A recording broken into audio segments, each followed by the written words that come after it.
बदले की आग में जलते हुए शुभमन गिल ने पहले हैदराबाद के गेंदबाजों की उड़ाई धज्जियां, फिर अंपायरों के साथ करी खूब गाली गलौज। शुभमन गिल की बदतमीजी को देख काव्या मारन गुस्से से हो गई थी लाल पीली। नहीं रुक रहा साईं सुदर्शन का बल्ला। 48 रनों की तूफानी पारी खेल हैदराबाद के निजामों को कर दिया तहस नहस। जोस बटलर ने भी काव्या मारन के जले पर छिड़का नमक। शर्मनाक हार के बाद मैदान में ही रोने लगे थे पैट कमिंस। काव्या मारन की इज्जत बचाने के लिए आखिरी सांस तक लड़ते रहे अभिषेक शर्मा। छक्कों की कर दी बरसात, मगर फिर भी नहीं पलट पाए हैदराबाद की किस्मत।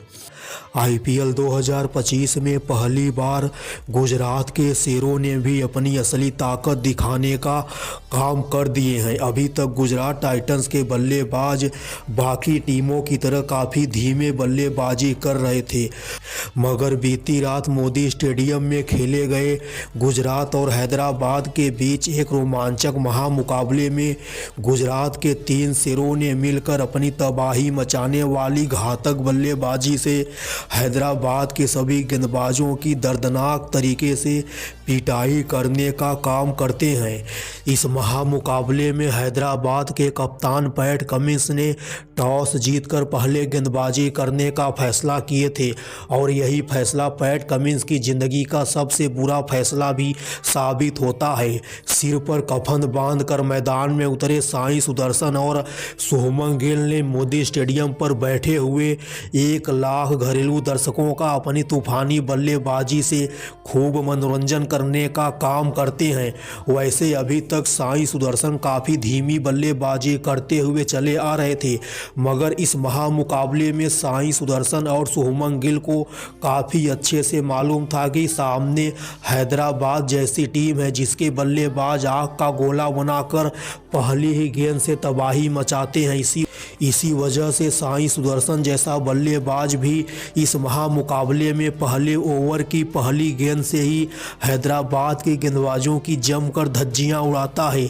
इस महामुकाबले में साईं सुदर्शन और शुभमन गिल की घातक बल्लेबाजी का अंदाज़ा आप लोग इसी से लगा सकते हैं कि पावर प्ले के अंदर ही यह दोनों बल्लेबाज अपनी तबाही मचाने वाली बल्लेबाजी से गुजरात के स्कोर को 6 ओवर के बाद ही 80 रन के ऊपर पहुंचा डालते हैं।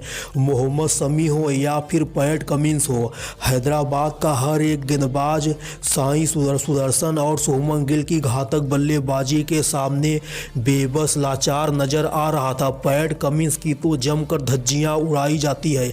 हालांकि साईं सुदर्शन आईपीएल 2025 में अपना 6वां अर्धशतक नहीं पूरा कर पाते हैं, मगर साईं सुदर्शन ने इस महामुकाबले में गेंद के धागे खोलते हुए सिर्फ 23 गेंदों पर 48 रनों की तूफानी पारी खेलते हैं, जो किसी अर्धशतक से कम नहीं माना जाएगा।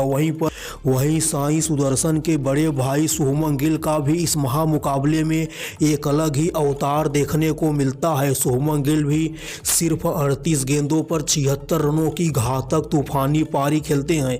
इस दौरान गिल के बल्ले से हम लोगों को 10 शानदार चौके तो वहीं पर 2 आसमानी लंबे लंबे छक्के भी देखने को मिलते हैं।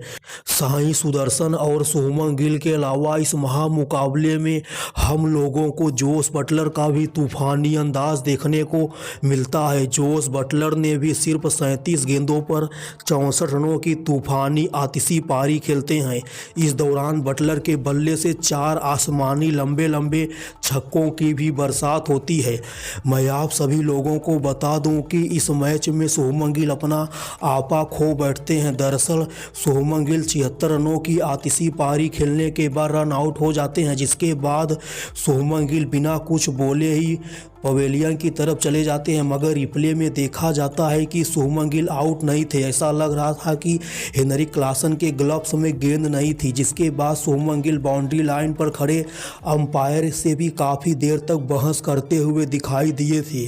224 रनों के जवाब में हैदराबाद की तरफ से सिर्फ अभिषेक शर्मा ही एकमात्र ऐसे बल्लेबाज थे जिन्होंने काव्या मारन की इज्जत बचाने के लिए आखिरी सांस तक क्रिकेट की 22 गज की पट्टी पर डटे रहते हैं और चट्टान बनकर खड़े हो जाते हैं। मगर अभिषेक शर्मा द्वारा खेली गई सिर्फ 41 गेंदों पर 74 रनों की आतिशी पारी भी हैदराबाद की किस्मत नहीं पलट पाती है।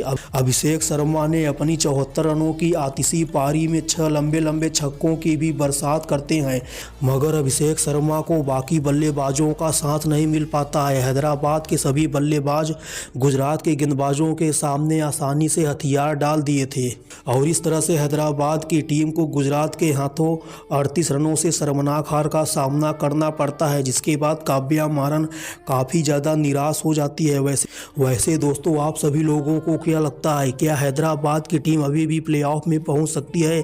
हैदराबाद के अभी भी 4 मैच बाकी है। अगर हैदराबाद यहां से भी अपने अगले चारों मैच जीत लेती है तो हैदराबाद के टोटल 14 पॉइंट हो जाएंगे और 14 पॉइंट पर टीम प्लेऑफ में क्वालिफाई कर सकती है। वैसे आप सभी लोगों को क्या लगता है, कमेंट बॉक्स में अपनी राय ज़रूर दीजिएगा।